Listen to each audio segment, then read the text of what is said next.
Eh bien bonjour à toutes et à tous, ici The Marvelman. Aujourd'hui on se retrouve pour ce 25e récap de Marvel News. Donc je vous fais le récap de toutes les news Marvel qu'il y a eu dans la semaine. C'est parti. On commence avec OK, alors avec les deux premiers épisodes qui sont sortis. D'ailleurs j'ai beaucoup aimé. J'ai fait une petite review dessus, si ça vous intéresse vous pouvez évidemment aller voir, je parle de théorie etc. Donc voilà, on a eu un poster pour OK etc. Et il y a Jeremy Renner qui en interview a dit qu'il aimerait bien diriger, pourquoi pas les Avengers de la côte ouest comme dans les comics. Parce qu'il y a deux équipes d'Avengers. Alors moi je dis pourquoi pas, et même pourquoi pas les Young Avengers. On se doute qu'ils finiront par arriver. Plus Clint dans le MCU a pas mal de liens avec entre guillemets de mentor, vous avez remarqué. Il a été un peu le mentor de Black Widow, bon même si elle est pas trop plus vieille que lui, mais aussi avec évidemment Scarlet Witch et maintenant Kate Bishop. Il joue un peu le papa pour tout le monde. Du coup, ce serait intéressant de le voir justement guider les Young Avengers.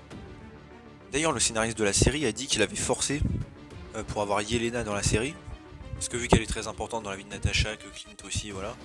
Et du coup, il y avait eu des rumeurs que la scène post-générique de Black Widow avait été reshoot, le fait qu'après elle aille s'occuper de Clint, et apparemment bah, c'est vrai. Et il a aussi dit qu'il aurait voulu avoir Ant-Man parce qu'il aimait bien leur dynamique, et donc ça s'est pas fait.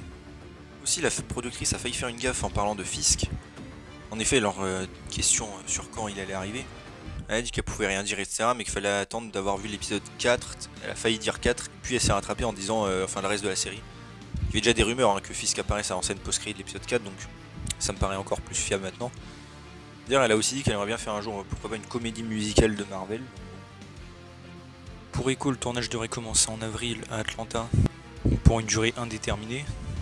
Pour Eternals, le film approche des 400 millions au box-office. Il sera d'ailleurs le 12 janvier sur Disney+, enfin partout sauf en France. Et d'ailleurs, spoiler alert, un des scénaristes a confirmé qu'Ikaris était bien mort. Même si ça n'empêche pas évidemment qu'il revienne d'une autre manière. Pour Blade, le tournage commencera fin été à Atlanta aussi, donc on sait pas combien de temps. Pour Ant-Man and the Wasp Quantum Mania, c'est le réalisateur qui a dit que le tournage était déjà terminé. Enfin le tournage principal, hein, bien sûr, hein, on parle pas des reshoots qu'il y aura sans doute lieu après. Mais voilà, donc c'est assez court, hein, seulement 3 mois et quelques, c'est à peine plus j'avais vu que Ant-Man 2. Pour le coup c'est vraiment pas beaucoup. Pour The Marvels, la production est terminée. On a eu aussi des photos donc, du tournage avec des nouveaux costumes pour Miss Marvel. Et aussi un pour Monica Rambeau, mais on voit pas très bien. Pour Spider-Man No Way Home, il y a eu évidemment des nouveaux TV spots, des posters aussi. D'ailleurs, sur une image promotionnelle, on voit le Spider-Man de Tobey Maguire. Il paraît aussi que d'ailleurs les Peter Parker de Tobey et Andrew sont d'ailleurs d'abord en mode un peu scientifique, en mode ils vont réfléchir à quoi faire et tout, puis après se mettre évidemment en Spider-Man et affronter les ennemis. Le film aussi finalement ferait 2h28. Alors bon, on a eu tellement d'informations contradictoires à ce sujet que bon, prenez ça avec des guillemets. Hein. Aussi une description de la scène post-générique à leaké, donc faites attention, moi je n'ai pas été spoil mais vous aussi faites gaffe. Aussi J.K. Simmons, donc l'acteur de Jameson, a dit que son personnage serait assez différent de ce qu'il était dans la trilogie de Sam Raimi, même s'il sera toujours comic relief, et aussi qu'il a dû se battre avec Marvel pour avoir sa moustache, que Marvel voulait pas qu'il ait sa moustache. Aussi Amy Pascal, donc qui travaille chez Sony, a bien confirmé que la nouvelle trilogie avec Tom Holland était bien en préparation, qu'ils y travaillent déjà. Donc bon, on verra après No Way Home. Hein.